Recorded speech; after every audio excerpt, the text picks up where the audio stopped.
What if your players could explore wherever they wanted? What if a missed session didn't derail your campaign? What if you could run a game without worrying about your plans fitting the story?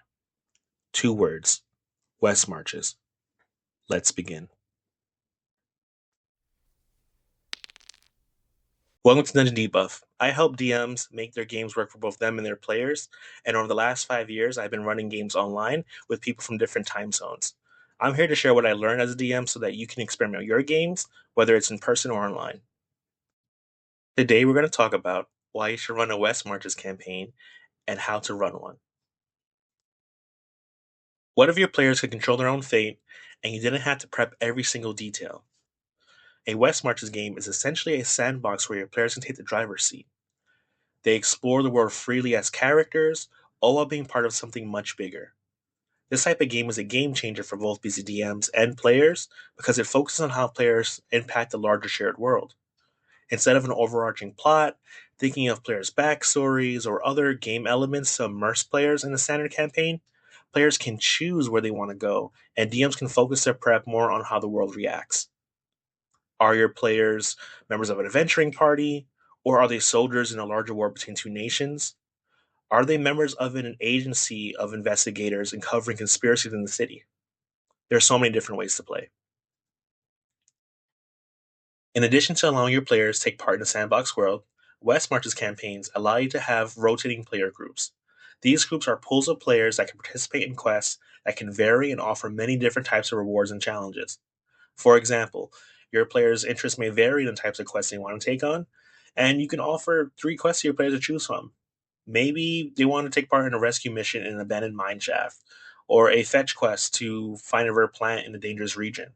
Or maybe there's a monster hunting quest to find and destroy a dragon threatening the city. This type of game can help DMs finally have the opportunity to be a player. One of the things I like to try in my campaign, especially my next one, is to have players who would like to be a DM and use it as an opportunity to train them on a smaller scale, while the primary DM, most likely me, gets a chance to play as a player for once. So this also allows you to cycle your DMs in a way that allows people to share in their creativity, but also keeps your table fresh with different types of games that you can have and prevent DM burnout. Another thing about this, it allows minimal prep between sessions. For DM, prep isn't as intense as more narrative standard campaigns. Players' backstories aren't as important here. It's not really the main focus. Instead, players place emphasis on the connections and memories they make as they're playing with other players. So this keeps the game fresh, keeps it more forward facing. It allows people to come in and out of the games. But also, DMs need to prepare only for the quests that their players select and for the random encounters long travel. Having a template building on encounters is key here so that you can rotate the types of quests, rewards, and encounters that your party experiences. This makes it so much easier to create new quests and helps newer DMs as you're rotating a great, easy way to set up their games and to follow that same standard. Think running a West Marches campaign still sounds overwhelming? It's a lot simpler than you think. It just takes a little setup to create a system that works best for you. As a DM, there's three things you should have: tools for world building, ways to coordinate with your players, and finding the balance of freedom with structure in your games. As you begin to build your world, here are four things you'll need: a platform to chat with your players, a world map, a random encounter generator, and finally, an adventure template. When thinking about your platform on how do you want to connect with your players, whether it's in person or online, this tip is really helpful as it allows you to be very flexible. If you're in person, this could be a great alternative if there is bad weather that day and you can't connect in person for some reason. But you can use it to connect with your players remotely. For those that are playing across different time zones and regions, Discord is one of my favorites to use because it's very customizable and it allows you to really tailor and create spaces for your players. For example, in my campaign, I have a general chat for our full game, our party. I have a secrets chat there for to share secrets as a DM with individual players. If you've seen Critical Role, you've seen sometimes the DM Matt Mercer would go to a player and whisper in their ear. It's this kind of acts very similarly, where if players have this particular type of role, I can ask them to join the secrets chat for 2 minutes and describe a particular scene to them. And there's also different like guides. There's visuals you can add in Discord that allows your players to follow along as you're walking through a your gaming session. For more simplicity, you can also use Zoom, Google Meet, or any video chat as an alternative. And when I first started playing D&D online, some of my most engaging sessions in games were simply just with the Zoom account and having a dice roller off to the side and having my PDF in front of me of my character sheet. Using theater of the mind, having notes, on my lap as I'm going through the game with the party, and it worked fine. So feel free to use a platform that works best for you and your group. It doesn't have to be super complicated. Just make sure that whatever you're using doesn't really mess with the flow of your game and allows you to have the most fun as you can.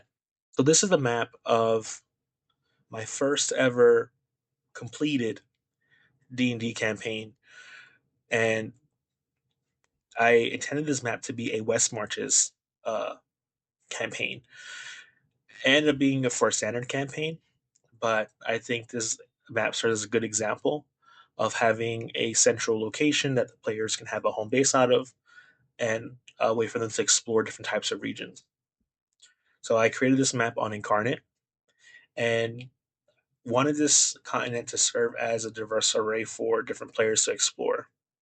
So the story goes that the players in this campaign were supposed to be adventurers in a frontier city that served as the only beacon of civilization in a mysterious continent called Atlas. This was supposed to be a land that was shaped by the gods centuries ago in a long and bloody war that ended up shaping the land forever. The people and the beasts of the continent reflected that conflict, and the players will learn more as they explored throughout the region. The city of Atlas itself in the center was called Evergreen, and it had its own problems and opportunities, but it wasn't immune from the threats that came from the surrounding regions. So the players would be very much involved in not only just exploring, but also defending the city from threats. And my players had fun with traveling the different types of regions, the harsh deserts, the dense jungles, the frigid tundras, um, all while taking on quests to further their reputation and increase their wealth. As your party takes on new quests and end up traveling to the mission locations, there's a lot of opportunity for random encounters along the way. And there's a lot of great ones online, but here is an example of one I use. I just simplify it so it's easier to read and so that you can use it to create fast encounters. I'm going to include a link in the description, but feel free to use this for your games as a quick example of how to have some quick random encounters for your players to engage with. So, moving on to the adventure template. If you're a new DM or a veteran DM who wants to save time, you might find this helpful. In a previous video, I shared a template for creating dungeons and an actual scenario that I use in my games. You can click the link in the upper right hand corner to learn more. And this serves as a design that you can use as a skeleton for your games. The only thing it's missing is the creativity and flavor that you bring to your table, so feel free to take this and make it your own. And with this template, you can quickly start your planning for your West Marches adventures and use it as a launch pad for your own stories. As I begin to come to a close for this video, I want to go over really quickly ways that you can coordinate your players. And I'll talk about how to have signups for your quests, how to organize your quests for different regions, and thinking about what types of classes would be best for different jobs. So, going on to quest signups, they're a great way to offer different types of quests to your players while also being able to control how many players are needed for a quest. You can determine the type of quest, and a description on what the objective is for those quests so that your players can plan accordingly. You may want to do this in a something in like a Discord server, or having something in like a quick poll, like straw poll or doodle poll. I normally use these polls in the Discord to create a post and have players vote using emojis. This can be done out of game, of course, but if you want to do it in game, you can have the players for that particular session go to the local tavern at the bulletin board for where they post the adventuring quests or the jobs that they'll find. I particularly like this is off session, so you have outside of session, so you have a little more control, but also people can pick which types of their favorite quests they want to go on. For example, I would recommend keeping a selection of 3 different quests for your players, so that there's something always fresh in the rotation, and it keeps the parties separated in case your quest lasts for more than one session. For example, say you have a group of 12 players that are organized into 3 separate parties, 4 players to a party. You may have one group that signs up for a rescue mission in the mountains. Another group decides to sign up for a mission to protect a merchant ship from pirates. They may have a third party that decides to go on a quest to recover important relics stolen from the city temple. So in that scenario, you have 3 different quests in 3 different regions, and you can use that to avoid overlap. You can make your games more challenging. Also, depending on the regions and how far away those quests are from the city, one of the things I like to do is to make sure that the further the quest is, the more dangerous and risky it is. But that has to mean also that the reward is far greater. So why would they risk their lives in a much dangerous mission? Well, they do that because they're going to get paid really well, or they're going to come across an artifact that's going to allow them to be more successful in future jobs. And one last thing to consider with your players when you're thinking about coordinating them is to think about designing your quests based on the players you currently have. So what's interesting about organizing your quests like this is thinking about which player is joining, what their class is. So if you design a dungeon, would that require a spellcaster? Is that something that their knowledge in the arcane or in history or another academic subject is going to be really helpful for the party to move forward?